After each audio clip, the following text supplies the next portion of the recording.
محترم بزرگوں اور بھائیوں،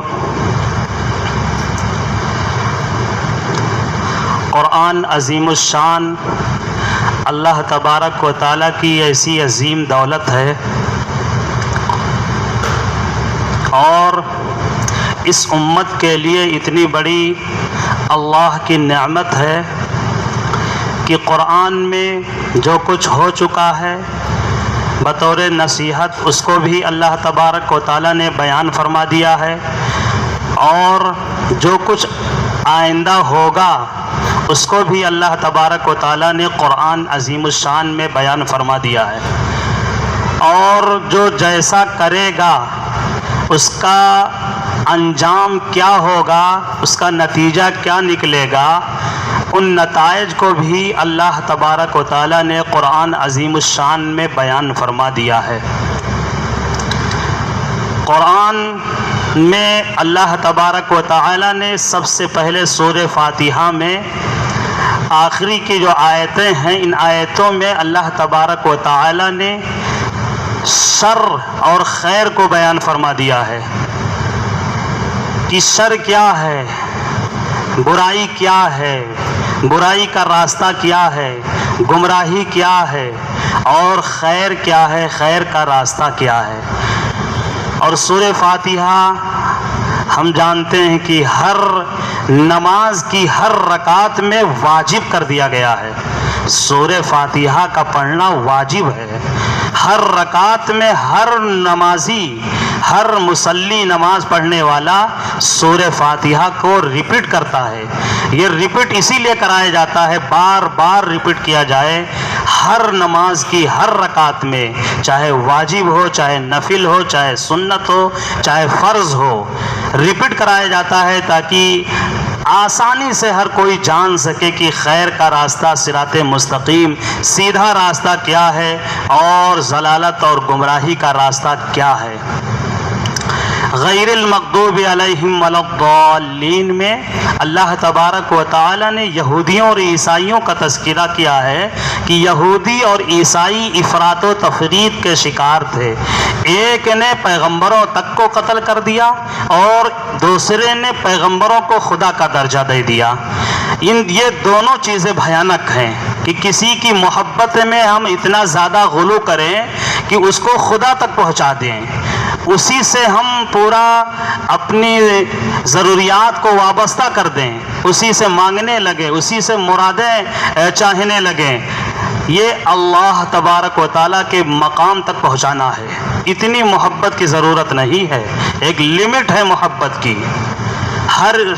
ہر ایک کی محبت، چاہے ماں باپ کی محبت ہو، چاہے جو ہے اولیاء کرام کی محبت ہو، بزرگان دین کی محبت ہو، اسی طرح انبیاء کرام کی محبت ہو، حضور صلی اللہ علیہ وسلم کی محبت ہو، اور اللہ تعالی کی محبت ہو۔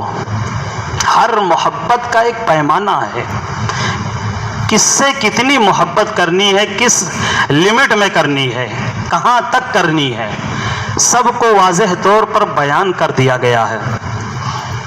اور کسی کو اتنا گھٹا دینا، کسی کے رتبے کو اتنا کمتر کر دینا کہ عظمت کے خلاف ہو جائے،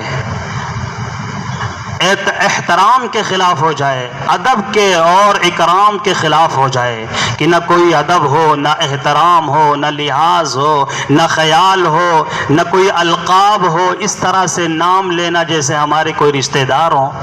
یہ بھی اتنا خیال نہ ہو کہ وہ ہمارے بڑے تھے، بہت بڑے تھے، ادب اور احترام سے ان کا نام لینا چاہیے۔ یہ گھٹا دینا ہے، اور ان کے تعلق سے اس طرح تبصرہ کرنا کہ اپنے آپ کو ضلالت و گمراہی کے خندق میں گرانے کے مترادف ہے۔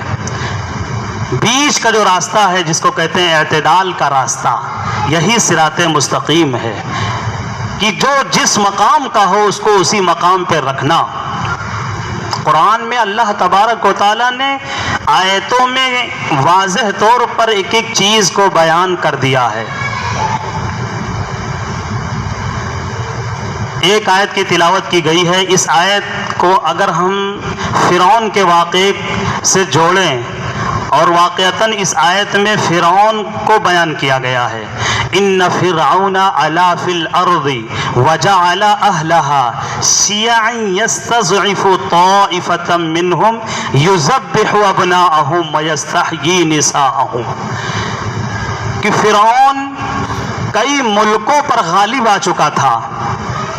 علا فی الارض وجعل اہلها، جب اس کو غلبہ کئی ملکوں پر حاصل ہو گیا تو قرآن میں اللہ تبارک و تعالیٰ نے فرمایا وجعل اہلها، وہاں کے باشندوں میں گروہ بنا دیا، شیعہ بنا دیا، گروہ.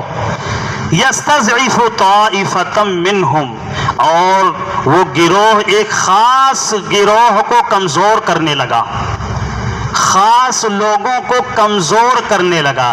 یستضعف طائفة منہم یذبح ابناءهم، ان کے لڑکوں کو وہ ذبح کرتا تھا. ویستحیی نساءهم، اور ان کی عورتوں کو زندہ چھوڑ دیتا تھا. انہ کان من المفسدین، کہ فرعون تو بہت ہی زیادہ فساد کرنے والوں میں سے تھا. جب تاریخ پڑھیں گے تو یہ معلوم ہوگا کہ فرعون کسی کا نام نہیں تھا. فرعون ایک لقب ہے. جو بھی بہت بڑا خوریز ہو، لڑاکو ہو، لوگوں کو تباہ کرتا ہو، مارتا ہو، جنگجو ہو، ناحق خون بہاتا ہو، فساد پھیلاتا ہو، ہر ایسے شخص کو قرآن کی زبان میں فرعون کہا گیا ہے کہ یہ فرعون ہے. حضرت موسیٰ علیہ السلام کے دور کا بھی جو فرعون تھا اس کا بھی یہی کام تھا، جس کو ابھی اس آیت میں اللہ تبارک و تعالیٰ نے بیان فرمایا ہے. اللہ کے رسول صلی اللہ علیہ وسلم نے فرمایا کہ میری امت کا فرعون ابو جہل ہے. ابو جہل سب کچھ جانتے ہوئے دیکھ رہا ہے اللہ کے نبی صلی اللہ علیہ وسلم کے صداقت کو بھی، امانت کو بھی، اخلاق کو بھی، کردار کو بھی، رہن سہن کو بھی، زندگی کو بھی، معاملات کو بھی، سب کچھ دیکھ چکا ہے، دیکھ رہا ہے. لیکن پھر بھی اللہ کے نبی کی عداوت میں، اللہ کے نبی کی دشمنی میں پیش رہتا تھا.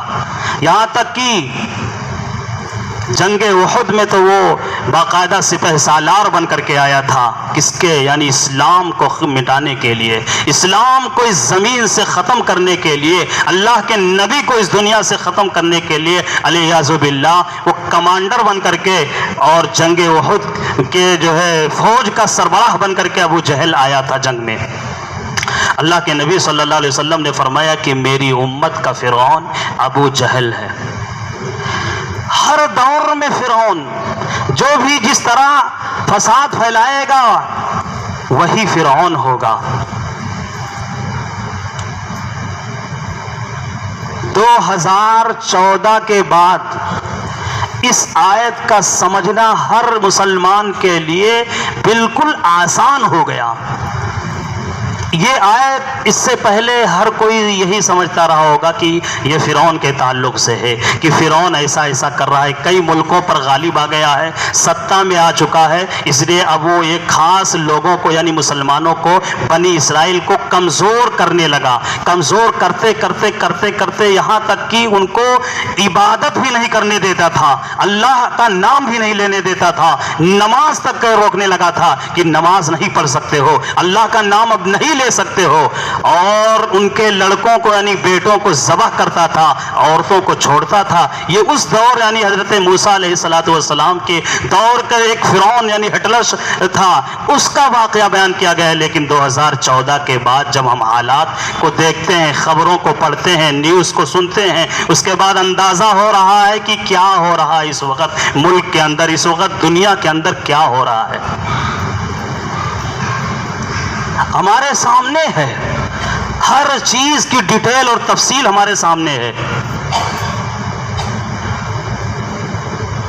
ارتداد کی جو لہر چل رہی ہے کہ نہیں گھر واپسی، پہلے جو تھے وہی پھر ہو جاؤ، مرتد ہو جاؤ، اسلام چھوڑ دو، اسلام دھرم چھوڑ دو. خاص کر کے ماؤں بہنوں کو ٹارگٹ کیا جاتا ہے، مشن کے طور پر کام کیا جا رہا ہے. اگر کوئی زبان کھولتا ہے، اگر کوئی کسی طرح سے مقابلے میں آنے کی کوشش کرتا ہے تو اس کو کمزور کرنے کی بھرپور کوشش کی جاتی ہے کہ اس کی جڑ کو، اس کی بنیاد کو تہس نہس کر دیا جائے، یہاں تک کہ اس کے مکان پر بلڈوزر چلا دیا جاتا ہے، اس کے دکان پر بلڈوزر چلا دیا جاتا ہے، اس کو ختم کر دیا جاتا ہے، اس کو مٹا دیا جاتا ہے۔ اس طرح کی کوششیں ہوتی ہیں۔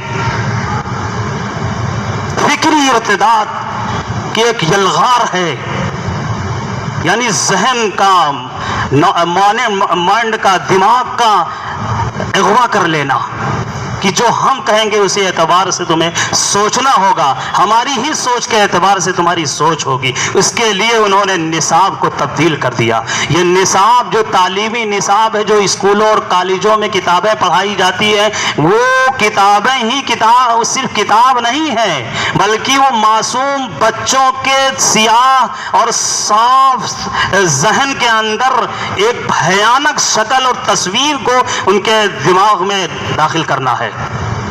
یہ کتابوں کے ذریعے سے کہ یہ کتاب میں لکھ دیا گیا، اب یہی کتابیں پڑھائی جائیں گی کہ نہیں فلاں صاحب وہ ایسے نہیں تھے، بلکہ وہ بہت ہی بھیانک تھے۔ مسلمان درندے ہوتے ہیں، مسلمانوں کو اگر غلبہ مل جائے، مسلمانوں کو اگر ستہ مل جائے تو یہ اور لوگوں کو کھا جائیں گے، تباہ کر ڈالیں گے، ان کو اپنا باندی بنا لیں گے، جہاد کریں گے، گردنیں کاٹیں گے، خون بہائیں گے۔ اس طرح کا ایک تصویر کتابوں میں ڈال کر کے اور نصاب کے ذریعے سے فکری ارتداد کی کوشش کی جا رہی ہے کہ لوگوں کے مائنڈ کو، ذہن کو بدل کر رکھ دیا جائے۔ معاشی اعتبار سے، کاروبار کے اعتبار سے، دولت کے اعتبار سے، پیسوں کے اعتبار سے پورے مشن کے طور پر کام کیا جا رہا ہے۔ لڑکوں کو جہاں جہاں یذبح ابناءہم، فرعون لڑکوں کو ذبح کرتا تھا، آج دیکھ رہے ہیں لڑکوں کو، نوجوانوں کو، جو قابل مسلم لڑکے ہوں، جو کسی بھی اعتبار سے مضبوط ہوں، موب لنچنگ کیا جاتا ہے، گھیر کر کے مارا جاتا ہے، ایک تنہا، اور اس کو مارنے والے خونخوار بھیڑیوں کی ایک جو ہے بھیڑ ہوتی ہے، اور اس کو وہ مارتے ہیں، پیٹتے ہیں، کچلتے ہیں، کاٹتے ہیں، یہاں تک کہ اس کو مار ڈالا جاتا ہے۔ اسی کو یذبح ابناءہم، قرآن میں اللہ نے بیان فرمایا کہ ان کے لڑکوں کو، بیٹوں کو فرعون ذبح کرتا تھا۔ وَيَسْتَحْيِي نِسَاءَهُمْ إِنَّهُ كَانَ مِنَ الْمُفْسِدِينَ۔ 2014 کے بعد یہ جو منظرنامہ ہمارے سامنے ہے اور جو حالات ہیں، قرآن کی اس آیت کے روشنی میں اگر ہم قرآن سے مدد مانگیں تو قرآن ہمارا پہلے بھی بتایا ہے، آج کا بھی بتا رہا ہے، یہی ہمارا قرآن کل کا بھی بتا رہا ہے کہ آخر میں انجام کیا ہوگا۔ اس فرعون کا انجام کیا ہوا تھا، اور جب بھی جو فرعون سر اٹھائے گا، اور جب بھی جو فرعون اس طرح کا ظلم ڈھائے گا، تو اس کا بھی انجام قرآن میں طے کر دیا گیا ہے۔ وَفِرْعَوْنَ ذِي الْأَوْتَادِ الَّذِينَ طغوا في البلاد فاكثروا فيها الفساد فصب عليهم ربك صوت عذاب۔ یہ صوت عذاب کا انتظار ہے۔ صوت عذاب کہتے ہیں عذاب کا کوڑا۔ عذاب اللہ کے طرف سے کب آئے گا، فرعون کب تباہ ہوگا، کب جو ہے ظالموں کا انجام بھیانک ہوگا، قابل عبرت ہوگا۔ اللہ تبارک و تعالیٰ نے فرمایا کہ گھبرائیے نہیں۔ اللہ تبارک و تعالیٰ کے یہ سب جو ماحول ہے، سب اللہ کے علم میں بھی ہے اور اللہ کے نظروں میں بھی ہے۔ اللہ تبارک و تعالیٰ نے فرمایا ان ربک لبالمرصاد، آپ کے پروردگار کی یہ سب نظروں میں ہے۔ یہ جو کچھ ہو رہا ہے یہ سب اللہ تبارک و تعالیٰ کے نگاہوں میں ہے، سب اللہ دیکھ رہے ہیں، سب کا علم اللہ تبارک و تعالیٰ کو ہے۔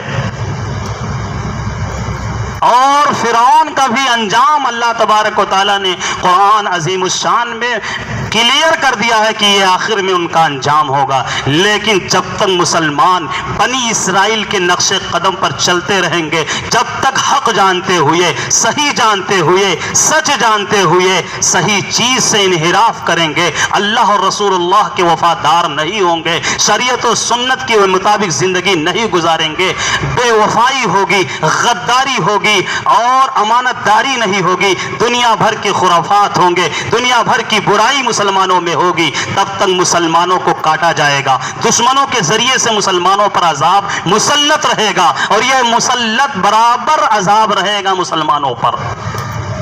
یہاں تک کہ مسلمان خود اپنے آپ کے اپنے حالات کو صحیح کرنے کی کوشش میں آ جائیں، کوشش کرنے لگے اپنے صحیح حالات کرنے کے لیے۔ یہ قرآن کی روشنی میں ایک ایک چیز کو اللہ تبارک و تعالیٰ نے کلیئر کر دیا۔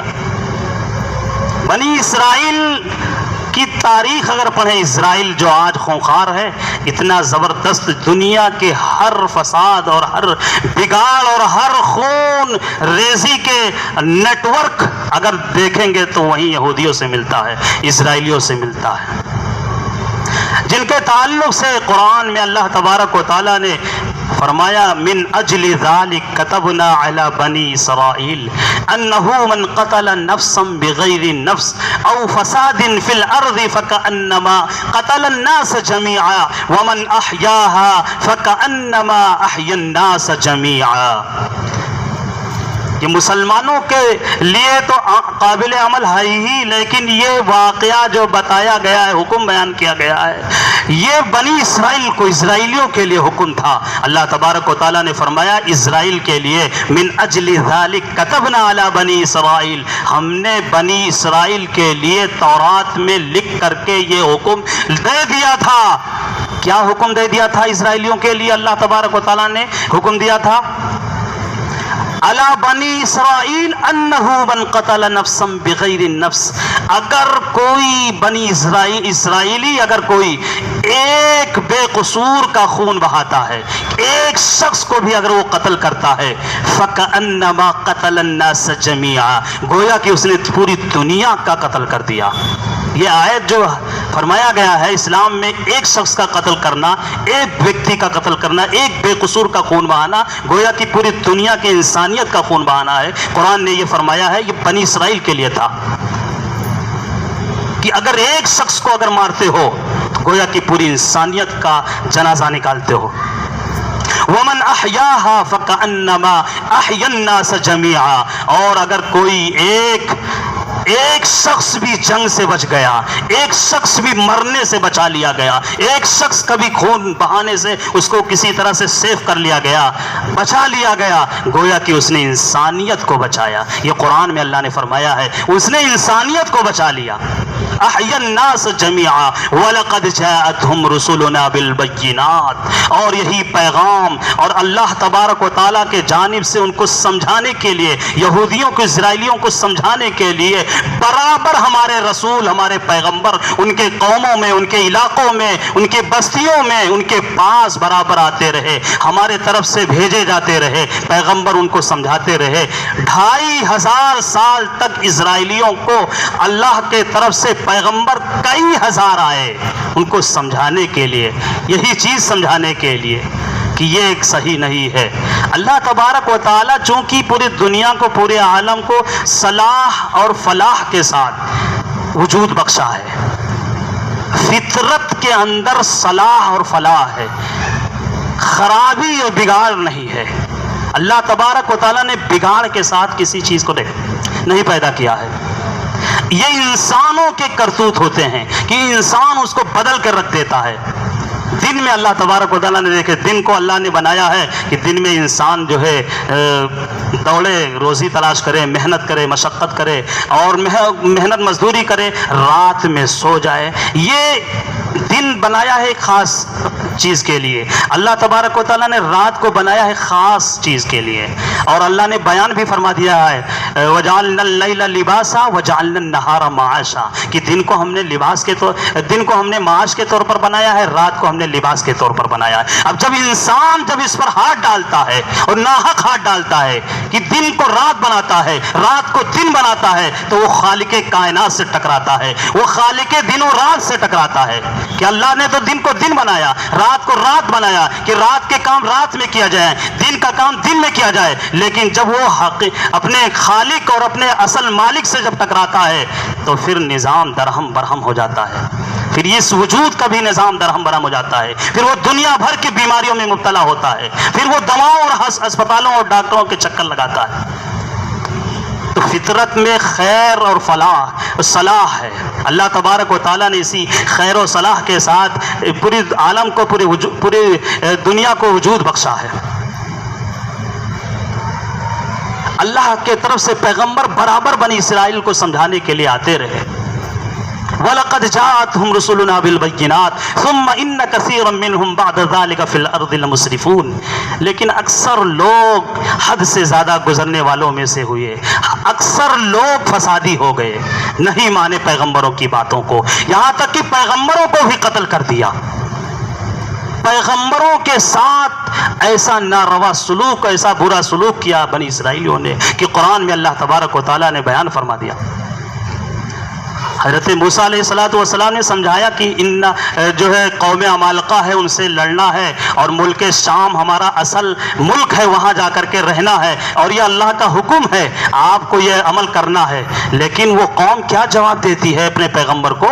انا لن ندخلها ابدا ما داموا فيها فاذهب انت وربك فقاتلا انا هاهنا قاعدون. ہم نہیں جائیں گے لڑنے کے لیے، ہم جہاد کرنے کے لیے نہیں جائیں گے، آپ جائیے اور آپ کا رب جائے. یعنی آپ موسیٰ علیہ السلام آپ جائیے لڑنے کے لیے، اور آپ کا خدا یعنی اللہ جائے لڑنے کے لیے، اور جب وہ ملک فتح ہو جائے، قوم عمالقہ پست ہو جائے، تو پھر ہم جائیں گے وہاں رہنے کے لیے. یہ اسرائیلیوں کا جواب تھا پیغمبر کو. حضرت موسیٰ علیہ السلام کے دل پر کیا گزرا ہوگا، پیغمبر کے دل پر کیا گزرا ہوگا، جب پیغمبر اتنے سالوں تک، یعنی کتنے برس تک ایک قوم کو برابر مسلسل سمجھاتے رہے، ان کی تربیت کرتے رہے، ان کا ایمان بناتے رہے، ان کے اعمال کی درستگی کے لیے کوشش کرتے رہے، لیکن آخر میں جب نتیجہ کا وقت آتا ہے تو کیا جواب ملتا ہے؟ قوم جواب دیتی ہے نہیں ہم نہیں کریں. حضرت موسیٰ علیہ السلام کے قلب پر ان کے اوپر کیا غصہ ہو گیا. وہی حضور اکرم صلی اللہ علیہ وسلم کی تربیت اور محنت کے نتیجے میں جو صحابہ کرام کی جماعت تیار کی. اللہ کے رسول صلی اللہ علیہ وسلم نے اپنے صحابہ سے مشورہ کیا جنگ کے لیے، لڑنے کے لیے. ایسا ہے جنگ بدر میں لڑنے کے لیے جانا ہے، نکلنا ہے. تو صلی اللہ علیہ وسلم یہ دیکھنا چاہ رہے تھے کہ صحابہ کیا جواب دیتے. اللہ کے رسول صلی اللہ علیہ وسلم کو صحابہ نے یہی جواب دیا.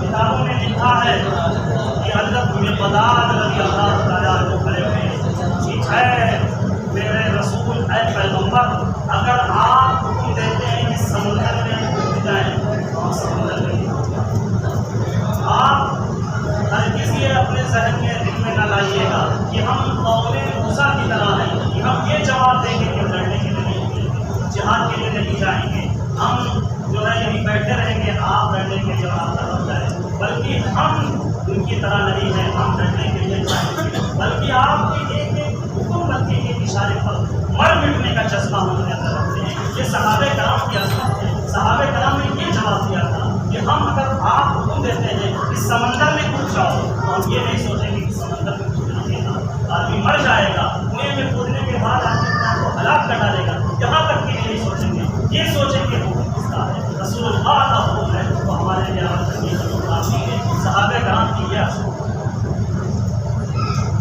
اس لیے صحابہ کرام رضوان اللہ تعالیٰ علیہم اجمعین کے تعلق سے آج 2-3 منٹ میں اس کو بیان کریں گے. آج تمام طرح کے یوٹیوبر علماء، فرضی علماء، غیر مستند اور ایرے گہرے نتھے جس کو کہہ لیا جائے کہ جس کو کچھ نہیں آتا ہے وہ بھی یوٹیوبر بن گیا ہے، اور کتابیں رکھ کر کے تمام طرح کے بکواس کر رہا ہے، خرافات کیے جا رہا ہے یوٹیوب پہ، اور ہمارے نوجوان بہک رہے ہیں. صحابہ کرام رضوان اللہ تعالیٰ علیہم اجمعین کے تعلق سے وہ گفتگو کر رہا ہے، تبصرہ کر رہا ہے کہ فلاں صحابی ایسے، فلاں صحابی ویسے، فلاں صحابی نے یہ کیا، فلاں صحابی نے وہ کیا. یہ سراسر ضلالت اور گمراہی کی باتیں ہیں. صحابہ کرام کے تعلق سے منفی سوچ رکھنا، تنقیدی مزاج رکھنا، تنقیدی گفتگو کرنا، یہ صرف گمراہیت کے راستے پر اپنے آپ کو لے جانا ہے. اس لیے کہ صحابہ کرام رضوان اللہ علیہم اجمعین کو اللہ تبارک و تعالی نے سرٹیفکیٹ دے دیا ہے کامیابی کا. رضی اللہ عنہم ورضوا عنہ. صحابہ اللہ تبارک و تعالیٰ فرما رہے ہیں کہ صحابہ سے اللہ راضی ہے. رضی اللہ عنہم، اللہ ان سے راضی ہے۔ اللہ تو راضی ہے اور اللہ اپنے راضی رضامندی کا بیان بھی کر رہا ہے، اور ہم ہیں کہ ان کے تعلق سے تبصرہ کرنے میں بیٹھے ہوئے ہیں کہ فلاں معاویہ ایسے تھے، ابو سفیان ایسے تھے، فلاں ایسے تھے، فلاں ایسے تھے۔ یہ یہودیوں کی سازشوں کے ہم شکار ہیں۔ سارے صحابہ کلہم عدول ہمارے لیے آئیڈیل ہیں، ہمارے لیے راہ اعتدال ہیں۔ ان کے نقش قدم پر چلنے کا ہمیں حکم دیا گیا ہے۔ یہاں تک حکم دیا گیا فَإِنْ آمَنُوا بِمِثْلِ مَا آمَنْتُمْ بِهِ فَقَدْ اهْتَدَوْا، جیسے صحابہ ایمان لائے ہیں ویسے ہی ایمان لاؤ۔ یعنی صحابہ کے ایمان اللہ کو اتنا پسند آیا کہ قرآن میں یہ حکم نازل فرما دیا کہ ایمان والو ایسا ایمان لاؤ جیسے صحابہ ایمان لائے ہیں۔ اور وہ صحابہ کے تعلق سے ہم اس طرح بیان کر رہے ہیں جیسے ہمارے کوئی رشتہ دار ہوں، ہمارے کوئی دوست اور احباب ہوں۔ 3 صدی ہجری کے ایک بہت بڑے عالم شیخ ابو جعفر طحاوی رحمۃ اللہ علیہ گزرے ہیں۔ انہوں نے کتاب لکھی عقیدۃ الطحاوی، اس میں ایسے عقائد لکھے گئے ہیں کہ پورے ورلڈ کے، پوری دنیا کے علماء کا اس کتاب پر اتفاق ہے، یہاں تک کہ شیعوں کا بھی اتفاق ہے، جماعت اسلامی کا بھی اتفاق ہے، غیر مقلدین کا بھی اتفاق ہے، اہل حدیث کا بھی اتفاق ہے، اور بریلوی اور دیوبندی سب کا اس کتاب پر اتفاق ہے، کیونکہ وہ 3 صدی ہجری کے مصنف تھے۔ انہوں نے عقیدۃ الطحاوی نام کی کتاب لکھی، یعنی تابعین کے زمانے کے وہ تھے، صحابہ کرام کے بعد۔ اس میں یہ عقیدہ صاف لکھا ہوا ہے کہ صحابہ کرام رضوان اللہ تعالی علیہم اجمعین کے اختلافات پر سکوت اختیار کیا جائے گا۔ سکوت کا مطلب خاموشی۔ صحابہ جو آپس میں لڑے ہیں، کسی وجہ سے ان کے اندر جو مشاجرات آئے ہیں، ان کے اختلافات پر ہم بولیں گے نہیں، زبان نہیں کھولیں گے، بلکہ خاموش رہیں گے، سکوت اختیار کریں گے۔ یہ عقیدہ ہے۔ اب یہ عقیدہ ہمارے سامنے نہیں ہے، اور ہم یوٹیوب پر جب سنتے ہیں صحابہ کے تعلق سے تو ہمیں یہ جاننا چاہیے کہ ہمارا یہ کام نہیں ہے۔ جن کو اللہ تبارک و تعالیٰ نے رضی اللہ عنہم رضوا عنہ کہا، اور جن کو اللہ کے رسول نے سنوارا ہے، بنایا ہے، سجایا ہے، ان کے ایمان کو اور اعمال کو آراستہ کیا ہے، صحابہ کرام کی تنقید کرنا، صحابہ کرام کی عظمت کو گھٹانا اللہ اور رسول اللہ کی عظمت کو گھٹانا ہے۔ صحابہ کرام پر تبصرہ کرنا قرآن پر تبصرہ کرنا ہے، احادیث پر تبصرہ کرنا ہے، بلکہ دین اسلام پر تبصرہ کرنا ہے۔ دین اسلام ملا کہاں سے ہمیں؟ صحابہ کرام کا احسان ہے کہ ان کے ذریعے سے نسل در نسل ہم تک آج یہ دین اسلام اور یہ قرآن اور حدیث ہمیں ملا ہے۔ اللہ تبارک و تعالی ہم سب کو کہنے سننے سے کہیں زیادہ سمجھنے کی اور عمل کرنے کی توفیق نصیب فرمائے۔ آمین وآخر دعوانا۔